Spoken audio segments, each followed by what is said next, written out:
It's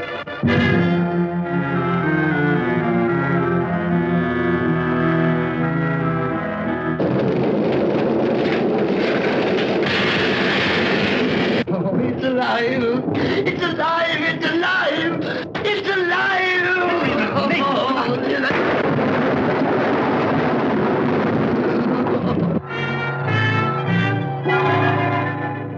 When this dead hand moves, the monster created by a man they called Mad is turned loose to strike terror into the hearts of men.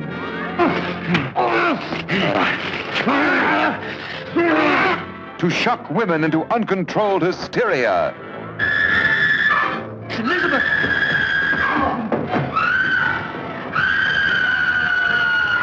To prey upon the innocence of children. This is the story you've heard about, talked about. The spine-tingling, blood-chilling story that stuns your emotions. Frankenstein. Don't touch that!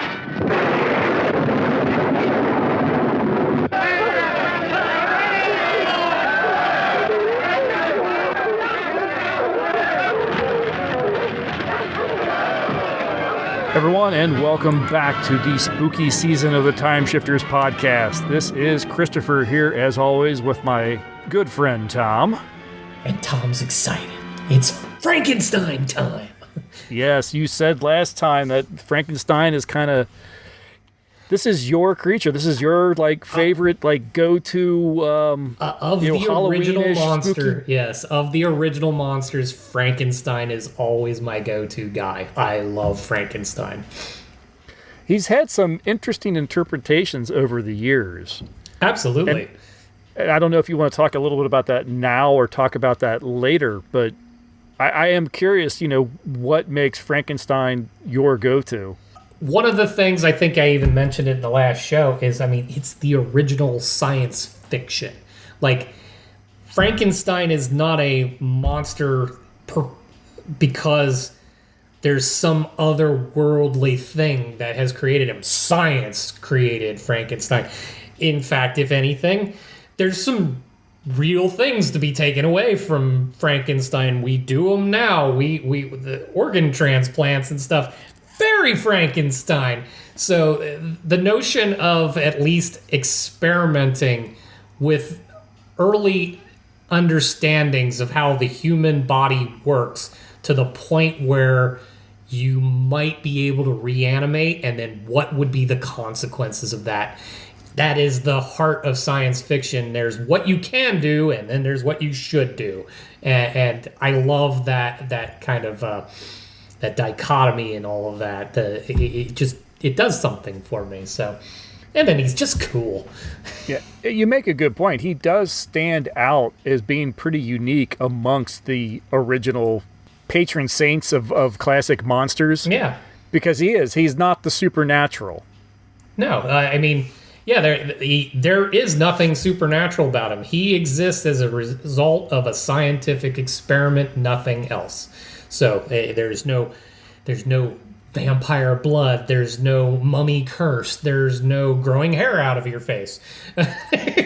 Those don't apply. This is an amalgam of human body parts stitched together and brought back to life to see, can I do it? I like it. I love it. Well, we're going to go ahead and jump right into the film so we can try to not have an hour and a half show this time. Do our best. My apologies, folks. We're only talking about two films for the most part this episode, so we should be a little better. But we are going to start with the original Universal classic, 1931, directed by James Whale. Released in November of 1931, hot on the heels of the Universal's successful Dracula, which premiered earlier that same year. Like Dracula, the film was an adaptation of a 1927 stage play, which was, of course, based on the 1818 novel by Mary Shelley. The novel Frankenstein, or the modern Prometheus, is regarded by many as the first true science fiction story, just as Tom was saying, discounting many earlier stories as being more fantasy. In the film, scientist Henry Frankenstein has set up a laboratory in an old stone watchtower in the Bavarian Alps. He and his assistant Fritz have been stealing the bodies of the recently deceased and have constructed a barely human form with the goal of creating life using electricity. The body complete, Henry only needs a brain. He sends Fritz to the nearby medical school to obtain one, but Fritz accidentally damages the one that Henry wanted, so he steals a brain of a criminal that had been used as a comparison. Meanwhile, Henry's fiancée, Elizabeth, has become concerned about Henry's secretive nature and seclusion, and she and her friend Victor ask Henry's former teacher, Dr. Waldman, to speak to him. The trio go to the watchtower and confront Henry just as he begins the final stage in revitalizing his creation. They watch as he brings life to the creature, but none of them could possibly realize the Pandora's box of danger that Henry has opened unto the world. The film stars Colin Clive as Henry Frankenstein, Mae Clarke as Elizabeth, John Bowles as Victor, Edward Van Sloan, returning from Dracula, is in this film as Dr. Waldman, Dwight Frye, also a Universal staple, as Fritz, and of course Boris Karloff as the monster. Lugosi had hoped to play Henry Frankenstein, but producer Carl LeMay wanted him to play the monster. Lugosi turned down the part, but the part he turned down was not the role that we would end up seeing on screen. In the original treatment, characterized by the then director Robert Florey, the monster was a simple killing machine without any sense of emotion or pathos. Lugosi reportedly complained that, "I was a star in my country, I will not be a scarecrow over here." Florey was replaced when director James Whale asked for the job, and it was he who would eventually cast Boris Karloff. Karloff would play the monster in 3 films, including the 1935 sequel Bride of Frankenstein, also directed by Whale and starring Colin Clive, as well as the 3rd film, 1939's Son of Frankenstein, which was directed by Roland V. Lee and starring Basil Rathbone as Dr. Frankenstein. Colin Clive passed away in 1937. This 3rd film also brings back Lugosi, but as the assistant Igor with a Y. The 4th film, Ghost of Frankenstein in 1942, features Lon Chaney Jr. as the monster. 1943's Frankenstein Meet the Wolfman finally has Lugosi as the monster. Lugosi's career by that time was on the decline, which surely played a part in his taking the role he had originally declined, but so was the fact that in the original shooting script, the monster spoke. Unfortunately, all his speaking parts were cut from the finished film, as was the fact that the monster was supposed to have been blinded from the events in the previous film. Lugosi, of course, played the part as being blind, but with that factoid removed from the film, it left him looking like a stumbling oaf. House of Frankenstein in 1944 brought Karloff back, but not as the monster, as Dr. Gustav Niemann, who continues the work of Frankenstein and awakens the creature, this time played by Glenn Strange, who would continue to play the creature in subsequent appearances of the monster, including House of Dracula and Abbott and Costello Meet Frankenstein. We watched this film as a family not all that long ago because I was kind of wanting to show my son Young Frankenstein. Oh, okay. And I felt he should really see at least some of the original Frankenstein films to have a sort of a basis to enjoy the amount of effort that Young Frankenstein goes to sort of homage those original films. So we watched this one and Bride of Frankenstein back to back in preparation for Young Frankenstein. So it was just probably around October of last year, maybe, that we were watching this. Might have been actually earlier this year. Yeah.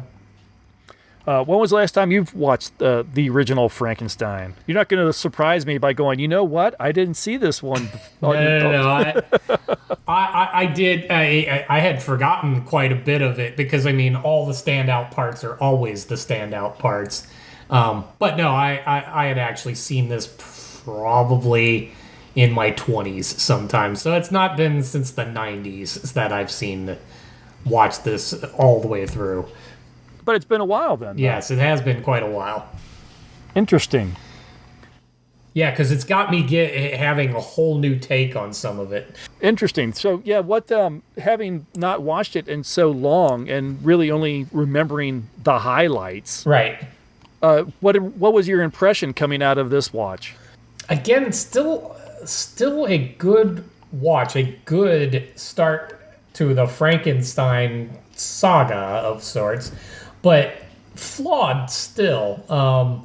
In fact, I actually kind of found myself strapping on my Law and Order episodes while I'm watching this, because I'm like, Frankenstein the monster is indicted and sentenced to death, and no one has any reason to have done that.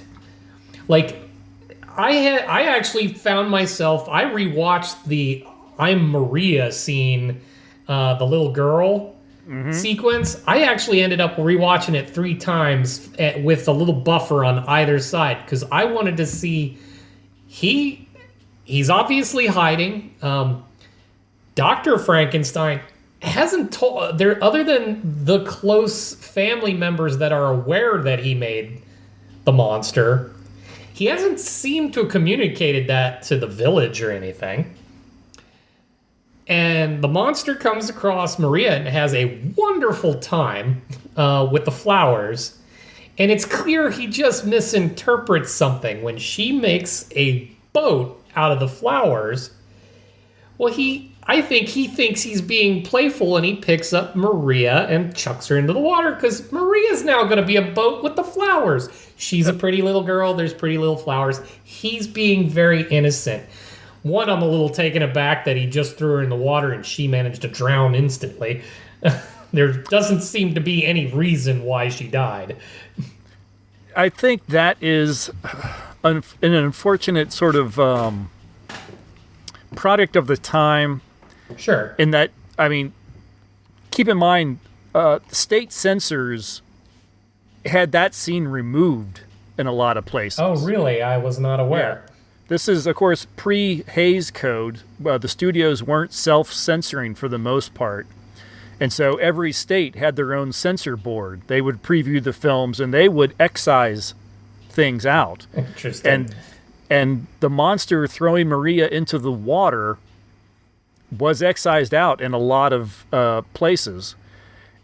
But I also think that the studio backed off a little, because you only see, he throws her in there and you only see him kind of smack the water a couple times. Yeah. But I think what you don't see is really him smacking her, again, playfully. He's trying to play. He's not doing it out of malice. Right. He's playing, and I think he strikes her and pushes her down or hits her or something that causes her to drown. But that is a really quick, unfortunate cut, and you don't see enough of it. Right, and I'll grant that much, because I did see the part where he's splashing the water near her, and it's actually, because of the circumstances, it's unclear that either he's still playing with her or that she went under and he can't get her. He leaves the scene. The monster leaves the scene visibly shaken. He's upset. This is not what he wanted to have happen, and he wanders off. But then shortly thereafter, we get the father carrying the dead body through the village, which one of the darkest scenes ever put to film. Exactly. That really struck me watching it this time, how disturbing and dark that scene is. Especially against all the joy of the wedding celebrations and all that. And this father, not only is he carrying his dead daughter through the village, but past other little kids too that are now like, what the? they're all having that moment. But still, the thing for me is nobody knows that he had anything to do with any of it. Nobody saw anything. Nobody. And then they all go off after something, and even I know Dr. Frankenstein knows what he wants to do. He wants to eliminate the monster that he has created, but he still isn't really openly sharing that with anyone. So it's uncertain what they're trying to accomplish by going out into the woods, and they happen to find him. There is a line I think Victor says something to Henry after the girl comes back, or the father, comes back with about Maria having been murdered. Yeah.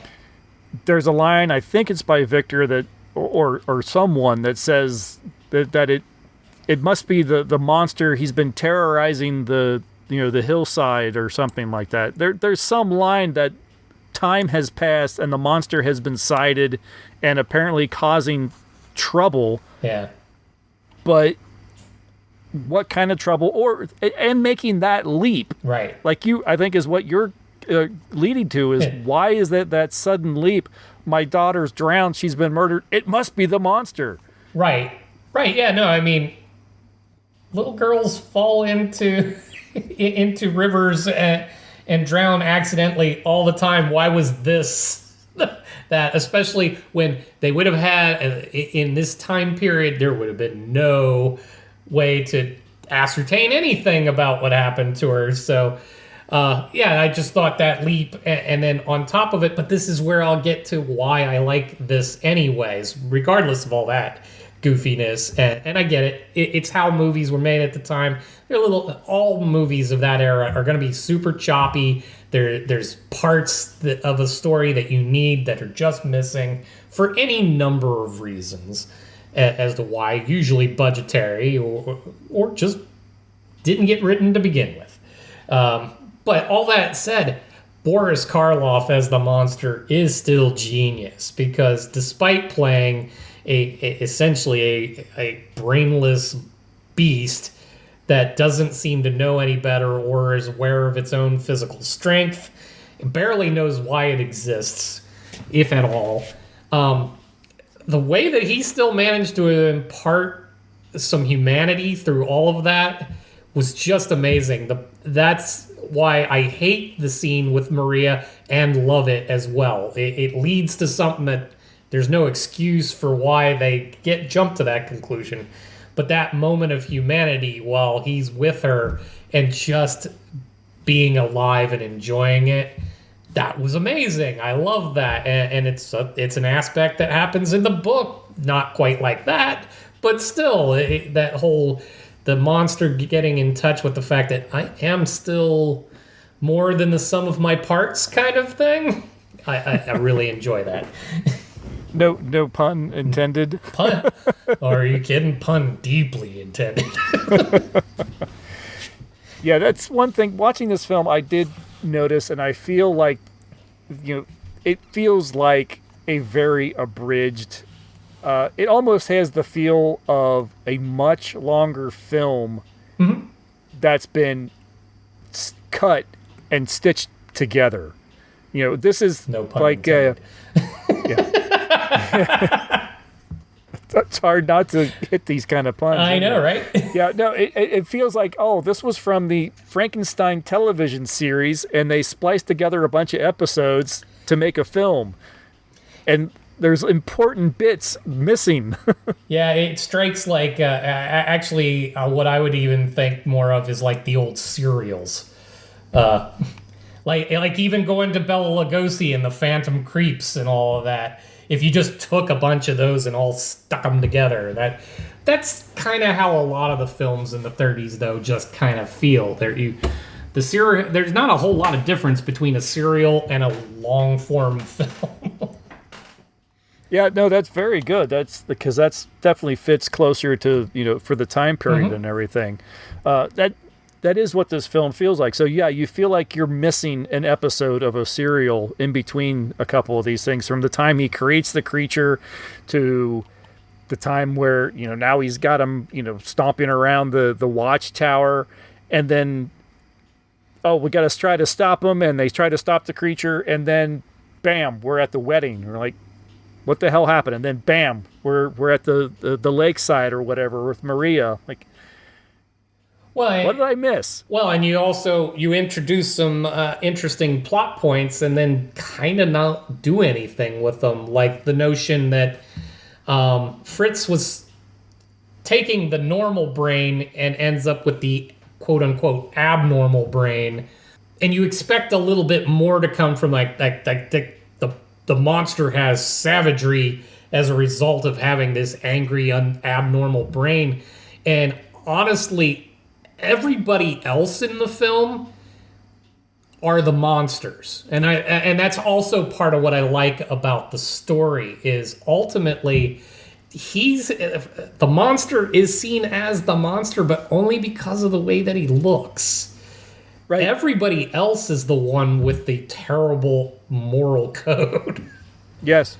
Yeah, it is so weird that they make such a deal out of the I didn't get this perfectly healthy brain. I got this one that was from a brain from a criminal, and see how terrible this is. But there's no element of that in the creature whatsoever. It's completely erased. He's like a newborn. Sure. Absolutely. And either they forgot that they wanted to do something with that, or they're making commentary that that's not what it is. And for 1931, that's probably a little progressive for the era. The notion that you can't just because the brain came out of a criminal is the thing that makes it bad. Nature versus nurture, that sort of thing. Yeah. You're trying to get into that, and this movie was not the epic tale to tell that version. I mentioned, there's some state censors cut the Maria scene. There was also a line of dialogue that was excised from the film pretty much in its entirety until I think the 80s. Yeah. It was when Henry resurrects his creature and he says, "Now I know what it feels like to be God." Okay. That was erased. That was covered over by a thunderclap or something along those lines. Oh, really? It was not put back into the film until I want to say the 80s. Okay. Yeah, I'm not familiar with the history like that, so that's interesting. I could see where that would stick in some people's craw, but oh, absolutely. The first time I heard that line, I'm thinking, wow. I think audiences in the 1930s would have really been shocked by someone screaming that at the top of their lungs on the movie screen. Right, but it is the thrust of the story, so this is a film that I am so jealous of the people in 1931 that got to sit in the theater and see this for the first time. Yeah. To see Karloff when he makes his entrance, he stumbles in, through the door backwards. Yeah. And he turns and the camera is like pointed up and the shadows, and God, to be in the theater, to hear the gasps. I hope there was gasps, I want there to have been women fainting and things like that. This is the thing. The people, what would you do if you could invent a time machine? Would you go back and kill Hitler? Hell no. I'd go back and go watch these movies for the very first time. The only problem with that is you would have still known about the film. But I want to see... You want to see the reaction. I want to see the legitimate reaction that happened in the theater at that time. It is a brilliant shot, and it's done so well. James Whale was a master director. He knew exactly what he was doing. Well, yeah, no, and the lighting was everything in this. For the time to try to do dark versus light kind of thing and actually have shadows create texture like he was able to actually do, that's groundbreaking stuff right there. And so much of it also goes to like Karloff, and I think he even went to the trouble. I think he had some like partials, dentures or something that he actually took out, so his face would have that more sunken in. Yeah, I wasn't aware of that detail, but that's cool as hell. And I think, what was it, Jack Pierce that did the makeup for the Frankenstein monster. It is a lightning in a bottle situation where all the right people were in the right place at the right time to create something that is just incredibly memorable. No, absolutely. And actually, one of the things, speaking of memorable and all of the talent in here, one of the things I remembered it being goofier when I was in my 20s, but while rewatching it now, the scene where Henry is thrown from the top of the windmill and he crashes along there. Now, it's obvious it's a dummy. But it's a pretty well done dummy. Is it a dummy? I don't know that it was a dummy. There's no way a human being was thrown onto that. Because as is the monster aside, the one thing unbelievable is that Henry lived. Because he was bent over that. And it looked dramatic and it looked scary as hell. I'm like, if this monster had just chucked a human being off of there crashing like that, that's the kind of stuff you would show in great CGI detail in a movie made today. And it was still super effective. It looked real enough that you're like, he threw a dude out of that. Like, man, that actor must be super flexible. But no, I know it's a dummy, but dear Lord, they did it very well. So imagine sitting there and seeing that, too, in 1931. Oh, absolutely. The entire scene at the windmill, I think, is a fantastic scene, or a sequence of scenes. And when it actually catches fire and the creature is panicking from the flames all around him and everything, I mean, if your heart doesn't go out to that creature, right, you're not human. Right. No. Well, yeah. When the beam finally collapses and traps him there, and you know he's done for. Yeah. No. It's kind of like, oh my god, the one character I actually loved. Yeah. No. That's a tough one, but that was so well done. And that's what the Frankenstein is. It's a collection of really good parts with some gaps in there. Much like the creature himself. Much like the creature himself.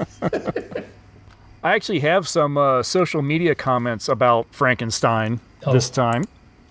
I would hope so. So let's go ahead and talk about the original Frankenstein. There's some of the social media comments on here.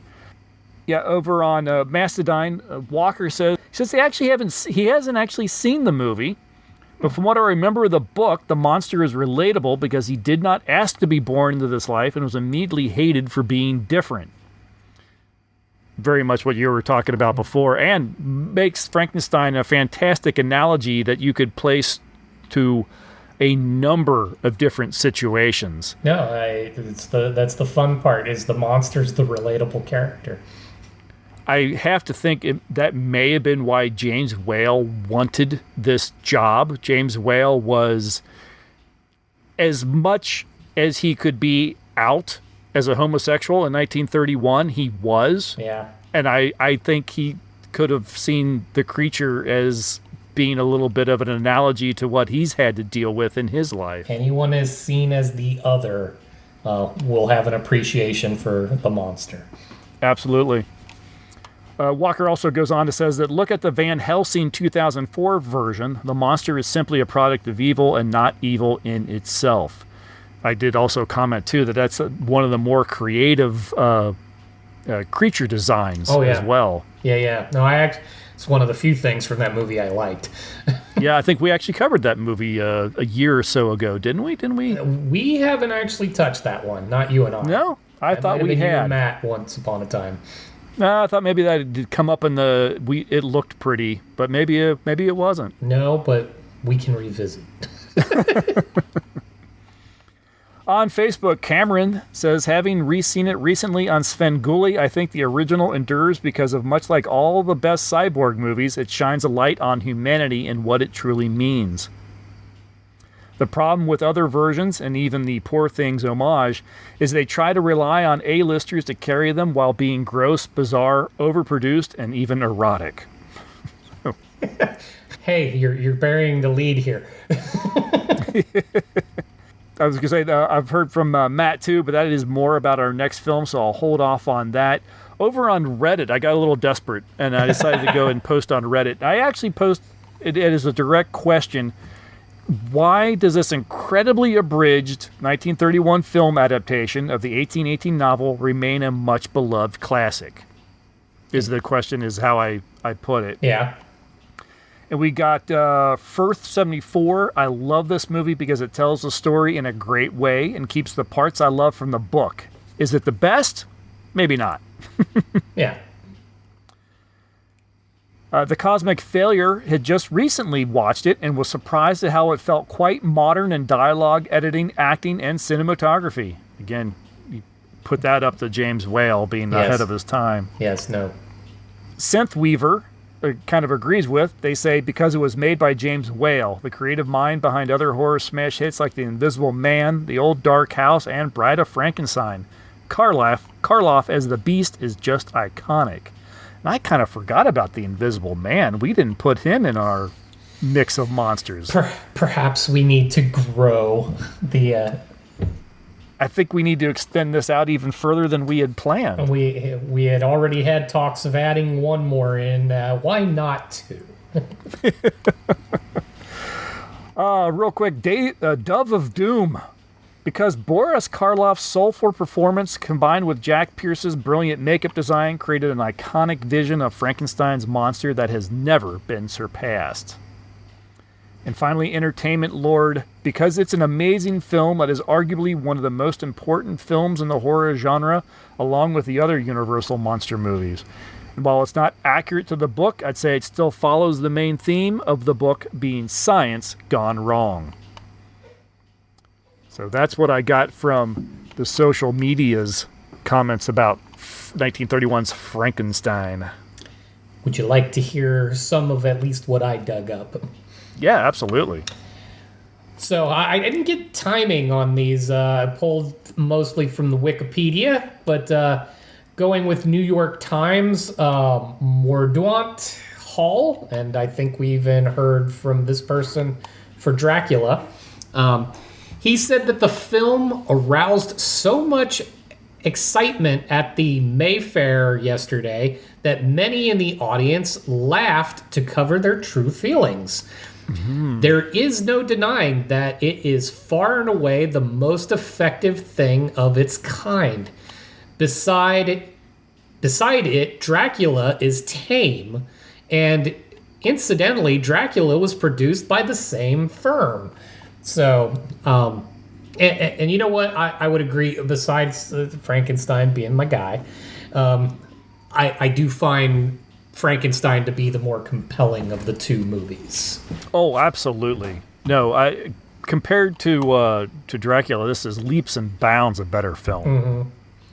And then staff writer from Variety, it looks like a Dracula Plus touching a new peak in horror plays, and described Karloff's performance as a fascinating acting bit of mesmerism. A lot to do for a guy that didn't really say anything. No. And then over at the New Yorker, John Mosher, he was a little less enthused. Comes off saying it's a moderate success, and writing that the makeup department has a triumph to its credit in the monster, and there lie the thrills of the picture. But the general fantasy lacks the vitality which that little Mrs. PB Shelley was able to give her book. A little misogynistic there on the whole, having to call her Little Mrs. But yeah.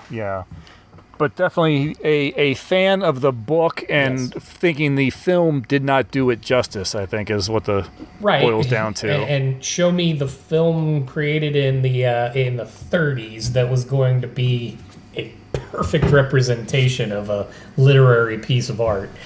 Yeah, absolutely.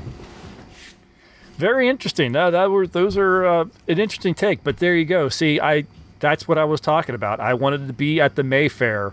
Yes. And hear people uncomfortably giggle because if they didn't, they might scream. Right. that's where you want to have those conversations with people after the show. Mm-hmm. Did you think it was funny, or were you scared? Were you scared? And exactly. I'm sorry, the scene with the father carrying his dead child through the village. I'm sorry, that's just nerve-wracking, even in its tame nature compared to some of the stuff that's out now. And what's funny, I was thinking, excising out the scene where he tosses her into the water. Yeah. So you see the monster come up on Maria, and she's like, "Oh, do you want to play with the flowers?" I don't know exactly. Yeah, where they cut it. Where they cut it, but assuming they cut it sometime after the monster comes to play with Maria, and then bam, you got father carrying her. Doesn't that make it worse? Yeah, now you have no idea what happened. No, but and honestly, at that stage, it would dramatically change the tone, because at that stage, your head goes to, this is a monstrous beast, uncontrolled and slaughtering children now. Which misses the point of the character, but it at least makes for good horror. Right. So, yeah, take a couple of seconds out here and there, and it changes the whole thing. And when you only have 70 minutes, every minute counts. Yeah, I found that really interesting. It's like, wow, you completely turned it into a more horrific movie, and actually made a monster out of a sympathetic character. Right, yeah. It's an interesting take, but now you do kind of want to dial back time and kind of see the various stages of this. Yes, absolutely. All right, well, we'll take a break from this, and then when we get back, we're going to look at a more modern telling, somewhat inspired, I think, by the Frankenstein film, when we look at 2023's Poor Things.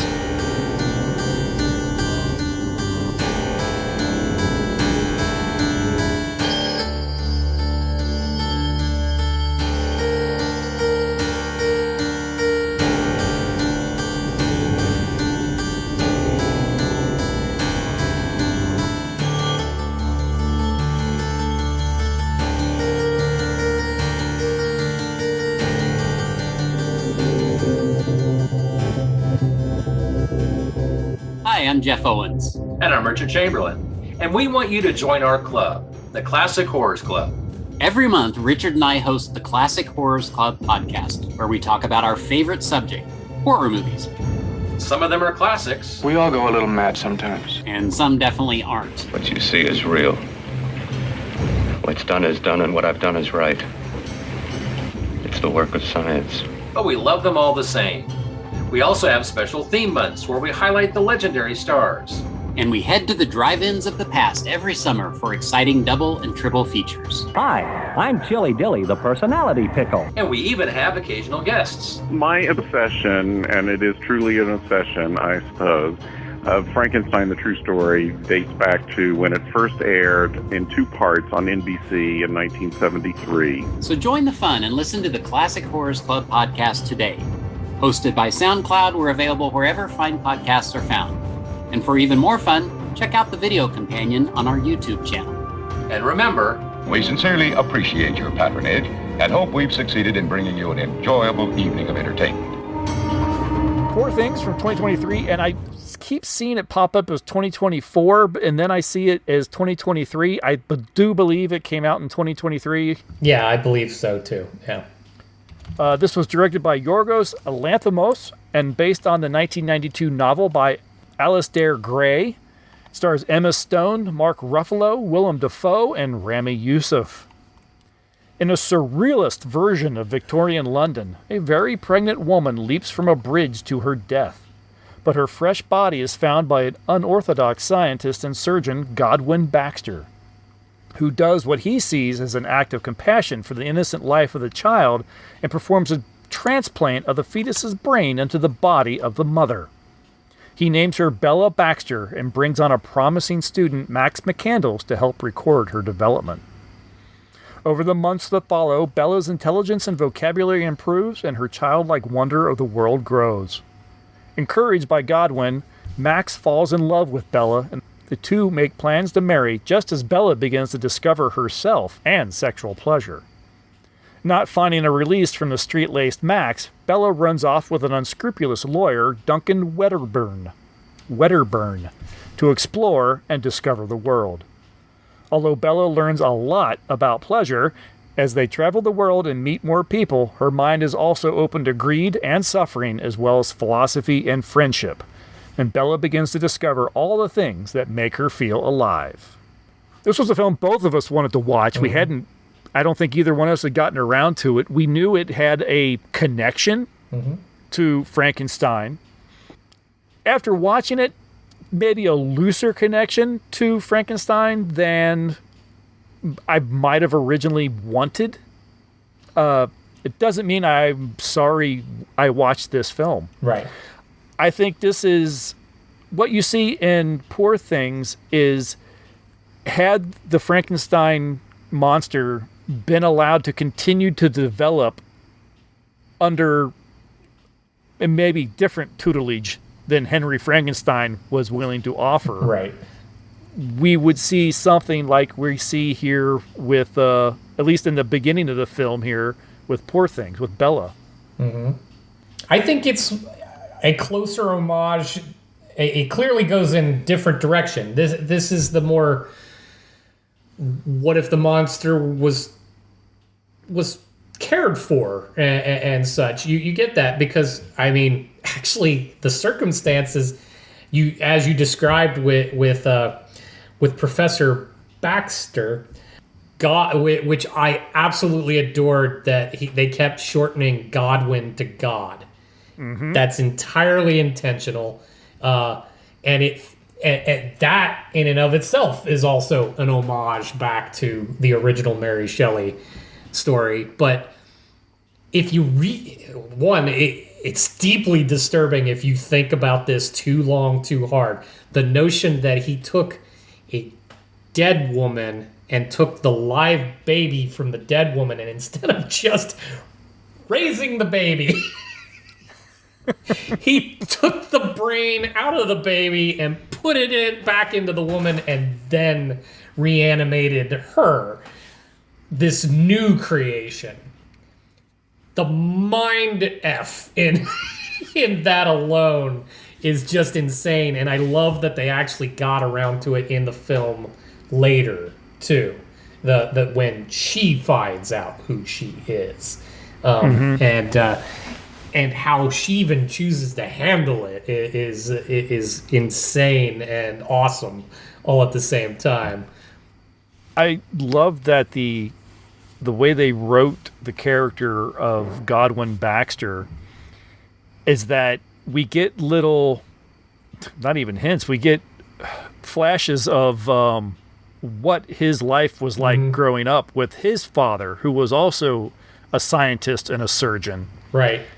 And what you just described with, his thought process, it makes sense considering what environment he came out of. Yeah, no, actually, after having seen this film, I want the prequel to it. I want to see the Godwin Baxter story. He did give just enough clues about his upbringing that you almost go, so your dad was Dr. Frankenstein. Yes. Oh, absolutely. Because you're the experiment in all of this, almost more than she is. And the fact that he just takes it all as, well, this is what happened. Oh yeah, my father removed the organs that create my gastric juices, and turns out we need them. Yeah, but that's the beauty of William Dafoe and his skill while playing this. While he blows it off, more or less, in the name of science, he plays it with a little tinge of, that's messed up.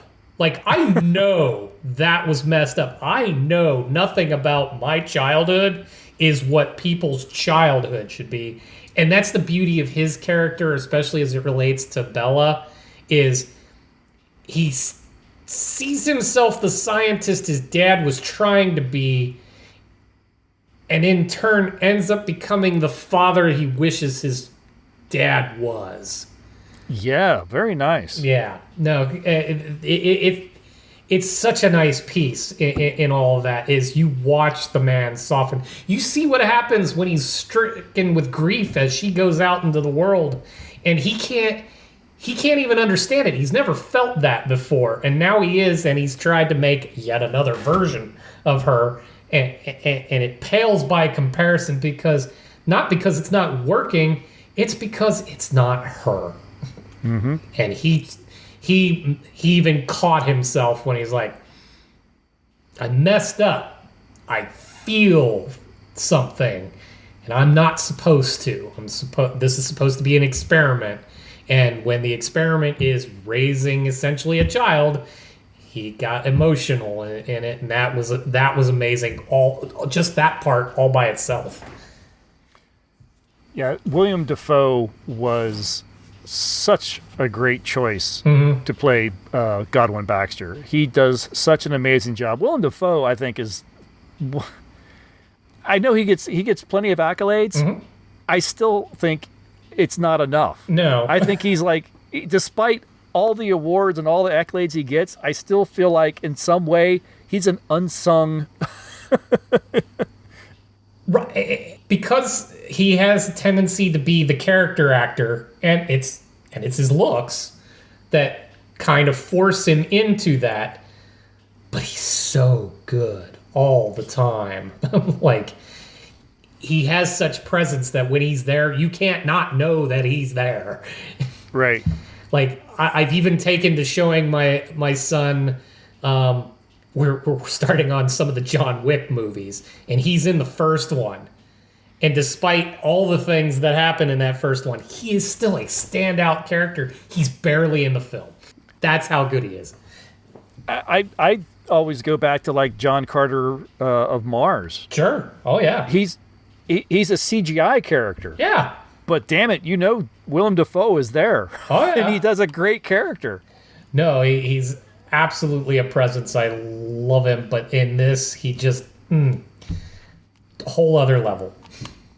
Yeah, so we get to see a creature nurtured and not chased with torches and pitchforks. Right. And that, I think, is an interesting take on the story that we really hadn't seen before that I can think of. And in fact, the monster is, Godwin is the one that looks like a Frankenstein's monster. I almost thought when he was first introduced, you see him before you know who he is. I thought this was gonna be some sort of like alternate reality where the monster, grew up and became a doctor himself or something. That would have been interesting. Yeah, he's a learned scientist. He does teaching, and his students are there, and the one student is like it's distracting seeing the monster try to teach us and everything. I'm like, is he the monster?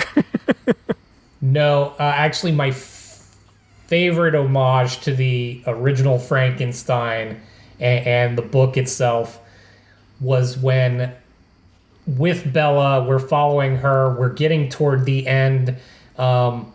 She is meeting the husband of the woman she was when her body was alive.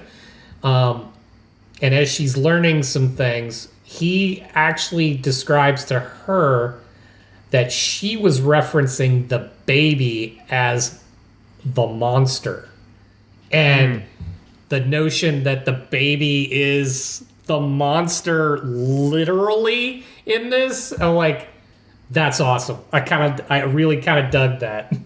Yeah, outside of kind of the situation, she's brought back to life through electricity and that sort of thing, and the idea that she's she was dead and now revitalized or resurrected with electricity and everything. And then beyond that, it doesn't lean too heavy into the Frankenstein story. No, because it does shift that gear. Instead of you picturing the monster as a monster that everybody has to be terrified with. And if you go through the book, you find out the monster is smarter than is portrayed in most things. So there was development, but even in Mary Shelley's book, the development still is an angry world, angry at the monster for being what he is, just parts, not appreciating that there's more underneath and that it learns. In this case, we get the other side. It's the nature versus nurture thing.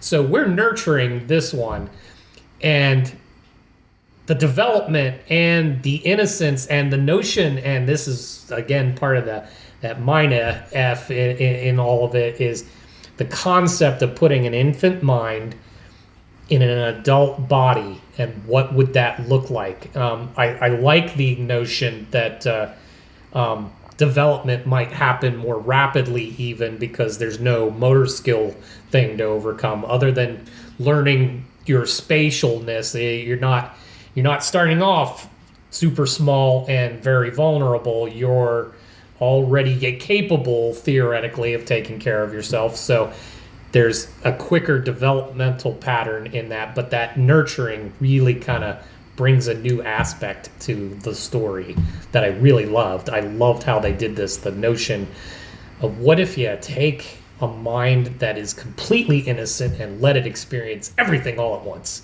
And what would that look like? Well, to me, it sort of makes sense that, how fast could a mind develop if it didn't have to spend so much time growing the body in which it inhabits? Mm-hmm. Yeah. No, so that exploring that was amazing. And I'm actually going to tie in the artistry of this film with this. I don't know, I imagine you did pick up on it. But one of the things, aside from the visuals, which are amazing, this is a painting come to life. That's what this is. This is a great novel that is also a painting all laid out before you. But then the music. When we first meet Bella, the music is deeply disjointed, doesn't make sense. It's incoherent. You get a sense that there's some thought in there, but it's disturbing in that it's music trying to be music that's not there yet. So it's creepy and it's off-putting. And I don't know if you caught it, but as Bella develops, every time music is introduced, it becomes more complicated, more nuanced, more flowing. So while she's deeply an infant and then working through early toddler kind of phases and adolescent kind of phases, it keeps getting more complex and more interesting and more... I loved that they put that in there on top of all the other things that they put in there. That's interesting. It's something I don't know, I didn't pick up on until you just mentioned it. And you're very much right, because I remember in the beginning, it felt like a child's piano. Yeah, they just pluck a chord on something and then go over and hit a different instrument altogether that makes a different sound, and you're just kind of experimenting with the sound, but it doesn't make any sense. And it evolved rapidly. But by the end of the film, I just now realizing that was not present. Right. No, by the time you get to the end, it's symphonic. It's melodic. It flows. There's consciousness to it, and it's amazing that they did. All of the elements that they put in this is awesome. Since you're talking about the visuals and everything, I will bring up that I think this is one of what I would consider a flaw of the film for me. Okay. I like that in the beginning, when you see, in the very beginning, it's in very bright, vibrant color. When we see when we first see the body or the woman jump from the bridge. The opening scene, yeah. The very opening scene. And then we're in the house of the Baxter home. And the school and everything, it's black and white. It's all done in black and white. Yes. And then then when Bella decides that she's going to run off, she leaves the house, and the next scene, full-blown color. Mm-hmm. I feel like there should have been a little bit like the music. There should have been maybe a little bit of a gradation, soften into that or something. As she blossoms, the world becomes brighter or something like that. Or to make it, or keep it consistent, is whenever we got back to the Baxter home, have it black and white again. That black and white stops as soon as Bella leaves the house. And the whole film is color from that point forward. I feel you on that, but there were some elements where there was a transition. There were some scenes where we'd keep going color, then black and white, and color, then black and white. It broke up a little bit more in the middle before she goes on her trip with Duncan. And then when she goes on the trip with Duncan, depending on the phases of the trip, the color and tone change accordingly. Because one of my favorite sequences is I love that they own that she is, despite being a monster and an experiment, she still comes from a privileged background. She has access to resources. Baxter is not broke. Therefore, he can provide her emergency funding. I really loved that scene too. That was that chisel in his heart that you saw just openly splayed right there, was when she came to him very forcefully and says basically, I'm going, or I will hate you forever and always, basically. And that's the thing that pushes him over the edge. He can't have her hate him. That's the last thing that he wants. And then he stitches money into her coat, and knowing that this is probably not going to go well. But he goes full father mode in that moment. And I'm like, and he doesn't even know that he's doing it that way. Not yet. He doesn't learn that till later. But he did. He did that. And I'm like, I love that moment so much. But they acknowledge her privilege in all of this. They acknowledge that when Duncan takes her away, he is a man of privilege. And he is taking her on this lavish trip. Everywhere they go, there's never a thing that she has to worry about until she's introduced to the world as it is. And granted, it's still an over-dramatized version. It's still safe because she's so complete. I love that their version of that was Alexandria that they were in when her friend shows her what poor looks like and dying looks like. And I love that despite the fact that he is showing her all of that in all of its stark contrast to what's going on in her life, she can't even get to it because literally the stairs are broken. Mm-hmm. She is severed from that at this time because it's not time for her to know that yet. She can see it, she can appreciate it, she can't know it.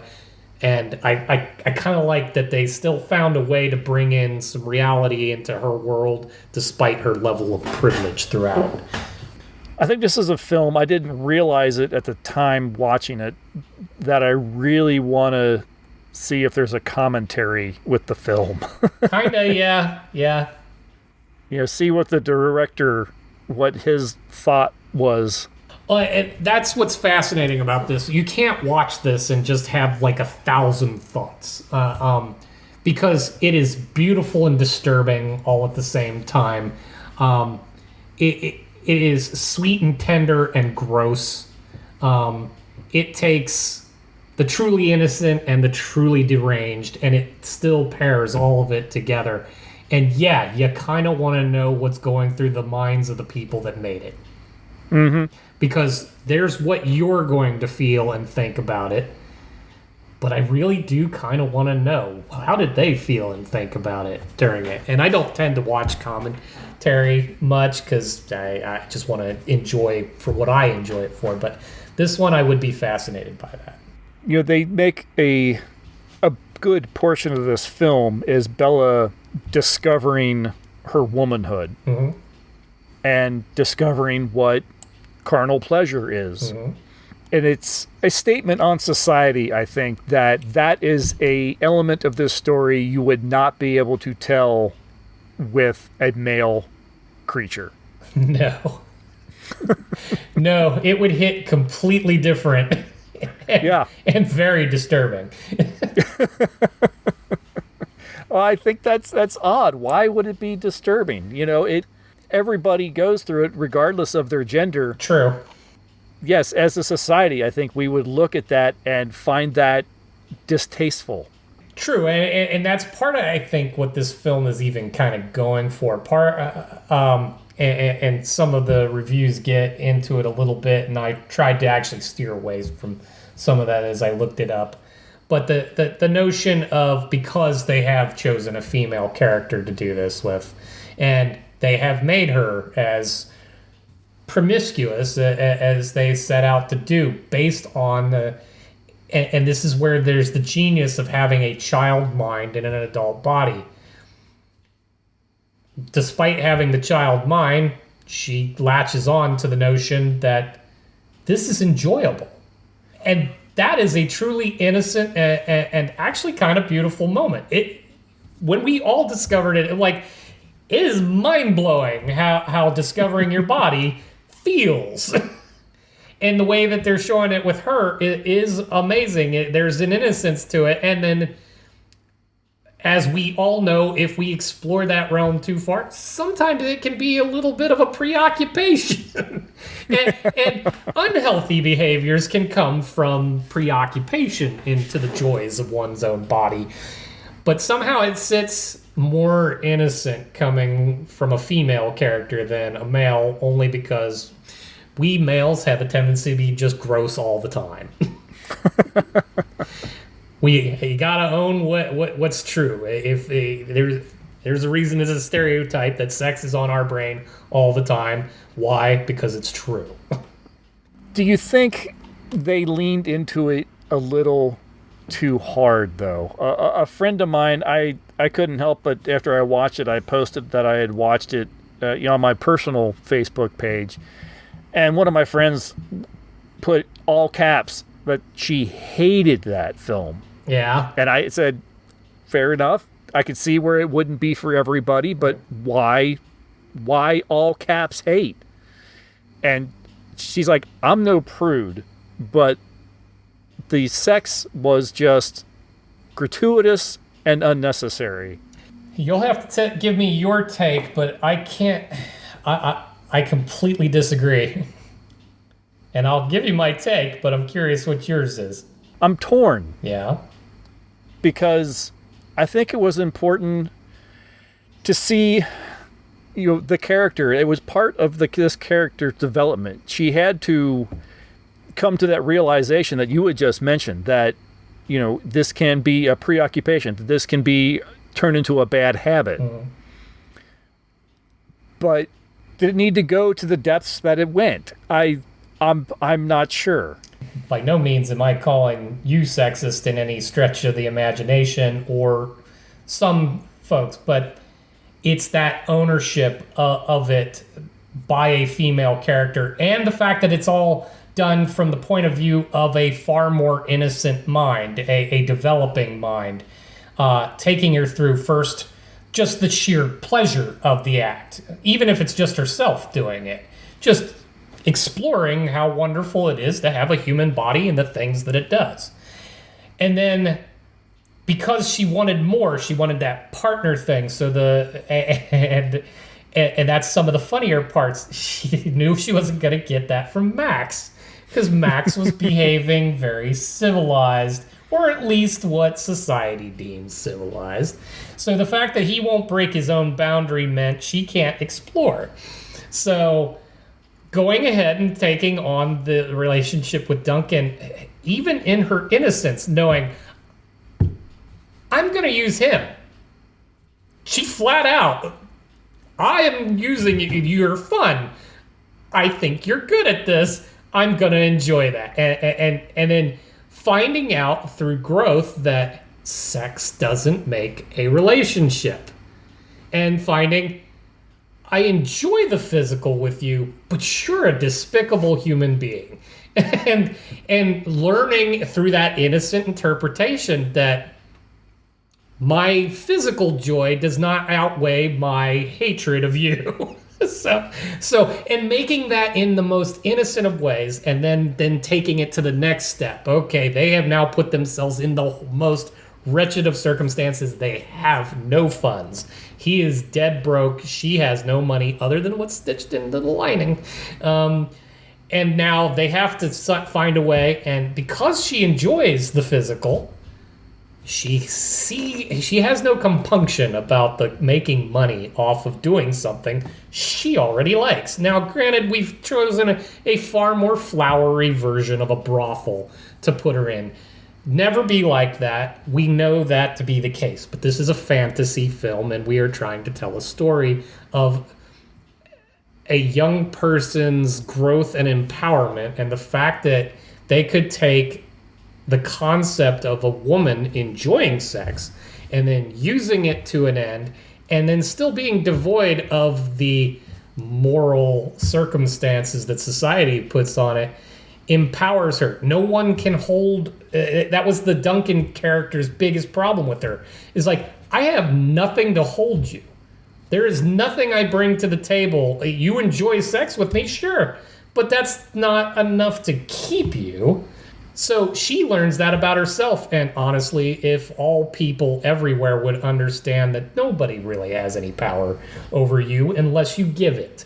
And that is what I take away from her entire exploration of this, because it's your most base human instinct is to pleasure yourself. And she's learned from it. And she's turned it almost into a weapon of a sort, and rises above it in the end. And I love every minute of that. But all that aside, yeah, there's a lot of gratuitous sex in there. Is it gratuitous, though? I don't know that it is, because with each new thing, she learns, and she even managed to turn what she didn't like into opportunities to find humanity in people.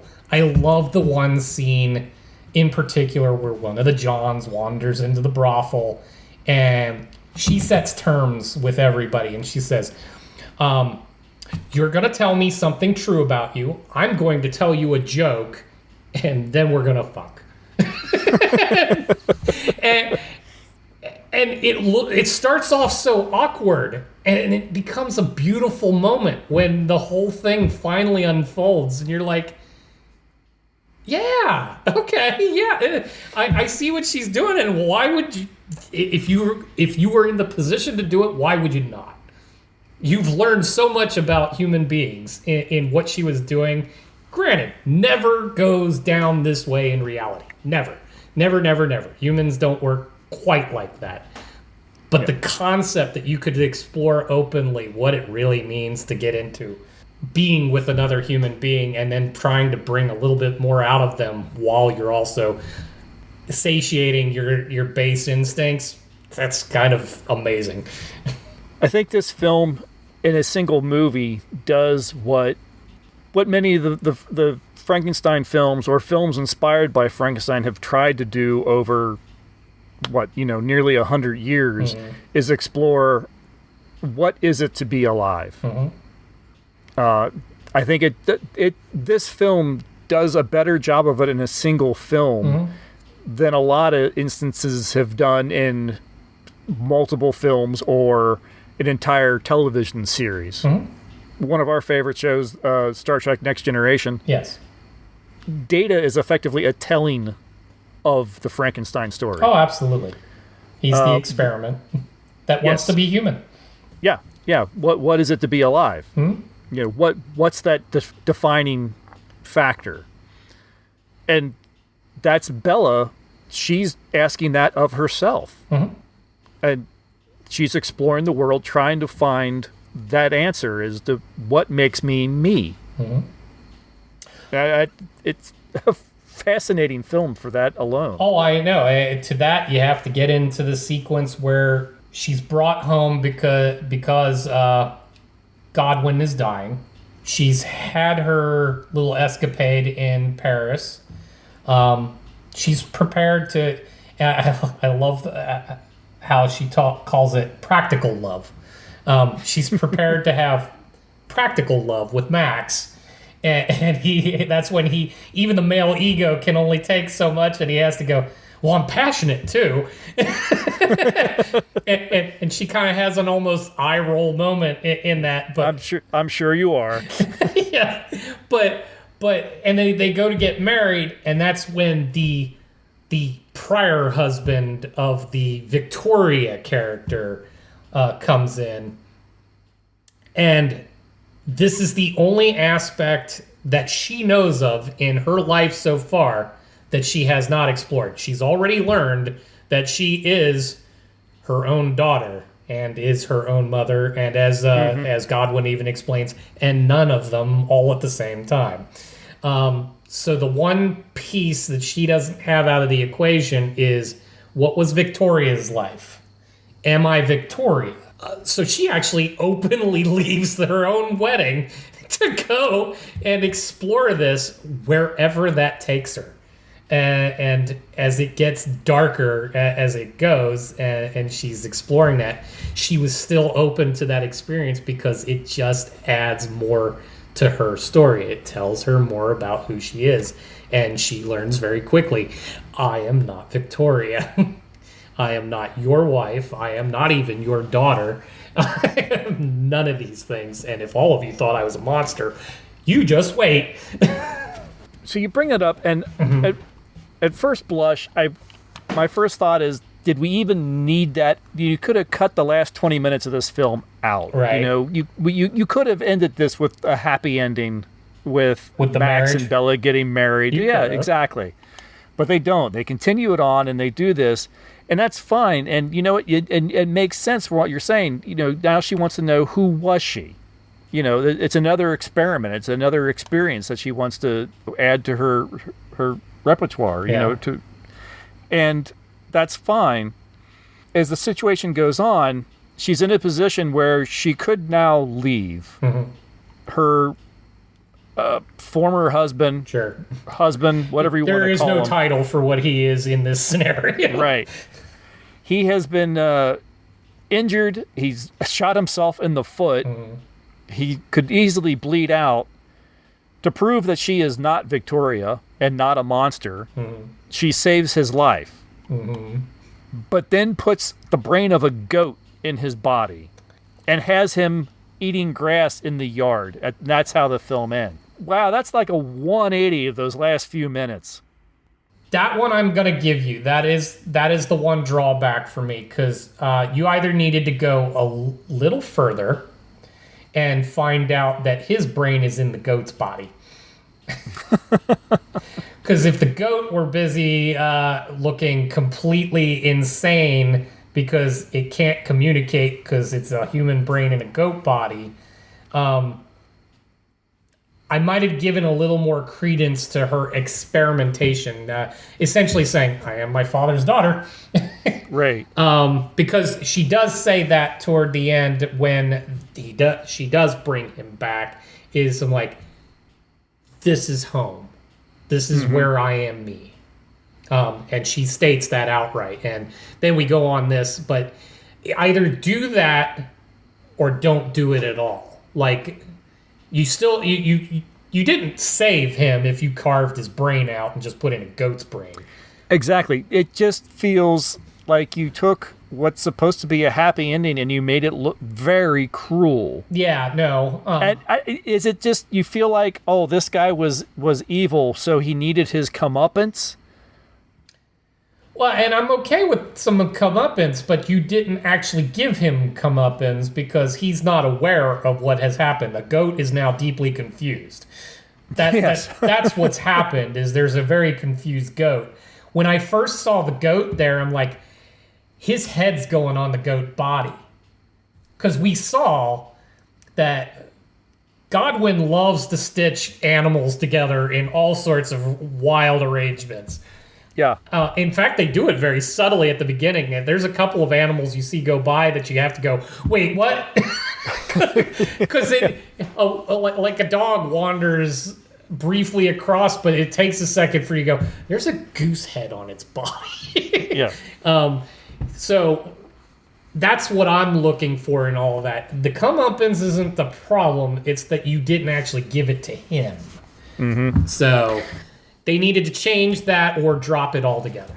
It makes me wonder, what's the point of saving him if you're effectively going to kill him? Right. I wanted to either to put his head on a goat's body kind of thing and go, okay, this is how you're going to go through life.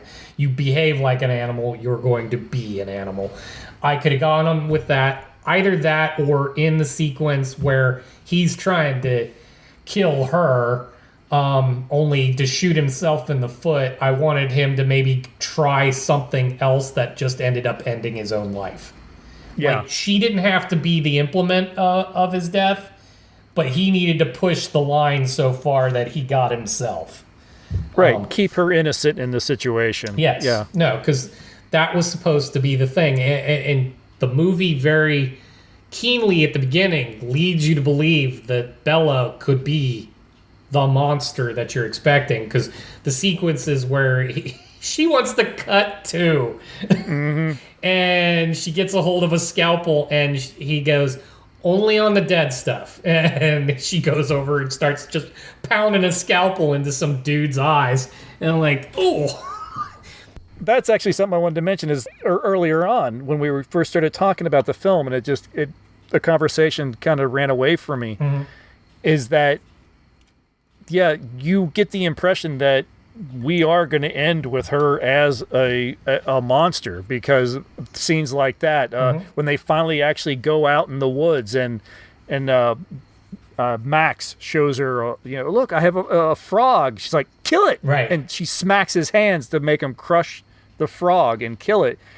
Like, oh, what is going on here? Yeah.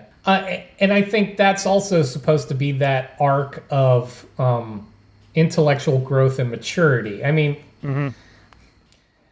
that harkens back to kids burning ants with magnifying glasses. They do it because they can. It makes them feel strong. They don't understand what they're even attacking. It's cool. And yeah, and in this case, because she has the father figure that she does, it just kind of parallels with what he does. So she's kind of just playing in his world, not understanding what she's doing. And when you see her grow as a human being, she grows away from that. And the fact that she is what she is, she's been through all she's been through, and the fact that she still leans on the side of optimism, maturity, intellect, and all of that, that's just... It takes a very weird, twisted film and gives it kind of an uplift. But yes, the stuff with the ex-husband, if that's what you want to call him, needed a little tweaking. Yeah, no, absolutely. Because all that, and then have her do that in the end, I feel like it undoes so much of the rest of the film. It kind of does. I will give you that entirely. I absolutely adore this film, except for that nugget. Yep, absolutely. Social media, I got one comment about this film from Matt over on the Discord server. He said that he is still yet to see the 1931 Frankenstein, and he hopes to remedy that soon. So I'm hoping that comes up in his Good Movie, Bad Movie podcast here at some point. But I did get to see Poor Things in the theater and loved it. There's a lot I enjoyed, but most of all, it was the bizarre world the characters lived in. So much detail into the look and feel of it all. I haven't read the novel, so I don't know how much it described Bella's world. But the movie gave us Dr. Seuss meets Tim Burton and cranked it up to 11. That's a great description. Yeah, I really want to live in the Baxter house. That thing was gorgeous. Oh, gorgeous. And you know what? I even want all the pets. Can I have a chicken pig? Sure, you can have a chicken pig. What did the critics have to say about Poor Things? I know this could be shocking. Most of them very positive. Seeing as how this went on to like Academy Award stuff. But at any rate, over at RogerEbert.com, we have Christy Lemire. She writes, everything here is wonderfully bizarre, from the performances and dialogue to the production and costume design. And yet at its core, as is so often the case in the Greek auteurs' movies, referencing the director, Poor Things is about the awkwardness of forging a real human connection. I would dare say it's less about human connection and more about just being human, becoming human. And then over at NPR, Justin Chang, I even had to include the title of his article. The title, he called it Unhinged Yet Uplifting. Poor Things is an unfamily-friendly Barbie. He goes on that Poor Things is a little Alice in Wonderland, a little Wizard of Oz, a little Marquise de Sade, and a whole lot of Frankenstein. I'm hardly the only one to have noticed that it's basically an unfamily-friendly version of Barbie, in which a woman's childlike naivete becomes a surprisingly effective weapon against the patriarchy. Very good point. Yes. And then from Variety, we have Guy Lodge. It's a vast absurdist odyssey, positively compact at a galloping 141 minutes, that takes in a groaning buffet of settings and ripe secondary characters, all played with relish by a dream ensemble that runs the gamut from Gerard Carmichael to Catherine Hunter to Hannah Shaigula, I assume I'm saying that correctly, but rests on the single astonishing performance by Stone. And really, I don't know who could have done that better or how. Yeah, we didn't even mention, we talked about Willem Dafoe. We didn't even really talk about Emma Stone until now. She is amazing. I mean, she won an Academy Award for this, and it's one of the few times where I feel like the Academy Award gave someone an Oscar for the right film. Oh, yeah. I think she was amazing in this. Yeah, I mean, this is a complex thing to try to interpret and portray. The notion of traveling in your own head from infancy to adulthood and do it the way that she did it. Oh, my God. No, it's just absolutely fantastic. Really, really good. Yeah, and then I have the one detractor. San Francisco Mick LaSalle. Poor Things is not as funny as it tries to be, not as emotional as it is intended to be, not as wise as filmmakers believe it to be. It was made with ambitions to be provocative, while it caters to its audience's already held beliefs. I don't know who hurt him, but this is also the same person that just droned on. The rest of the article just drones on about the whole brothel sequence, about the realities of what it would be like to be in a Paris brothel in the rough time period this is all supposed to take, to which I have to tell you, Mick, you missed the goddamn point. Not to mention, you might want to check yourself. I think your misogyny is hanging out there a little too much. Is that all you got then? I think that'll do, yes. Oh, yeah, I think so too, because I'm looking at the time here on our recording, and I realize we're going to be really close, if not at the same length as we were last time, and we had one less film to talk about. Yeah, well, 2 films with this much material and hitting me close in my heart, you were going to get me talkative. Yes, very good point. All right, next time in our spooky season series, we're going to jump ahead to 1932 and look at Universal's The Mummy, and then we'll sleep on our sarcophagus for a little while and wake up in 1999 to watch The Mummy. I can't wait to unwrap that. Oh, very nice. That was a better pun than I came up with. This will be a fun episode. I imagine that one may go long as well because we're going to be talking about 1999's The Mummy. Yeah, and that's a really fun film. But I think we're going to have a lot to talk about with 32's The Mummy. Have you seen that one? And the Mummy movies were not something I caught a whole lot. So I can honestly say, other than some snippets here and there, I have not sat through the original Mummy. So this will be a first-time watch. I'm looking forward to you seeing this one and seeing what you think about this one. Because I think much like Frankenstein surpasses Dracula, the Mummy might be in the running, at least be on par with Frankenstein. So should be interesting. And for all of those out there that think we should have been watching the Tom Cruise one, suck it, because Brendan Fraser all the way. Yep.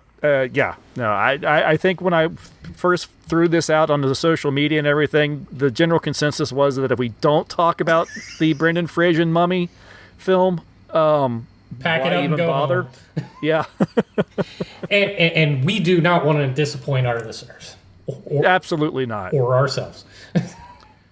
So if you have any thoughts on Frankenstein or Poor Things or either of the Mummy films, please drop us a line, timeshifterspodcast@gmail.com, or follow the link in the show notes to all the social media sites, and please leave your comments or drop us a message there.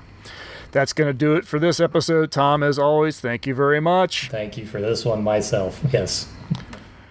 We'll talk to everyone in a couple weeks. Stay spooky, everybody. Bye. See ya.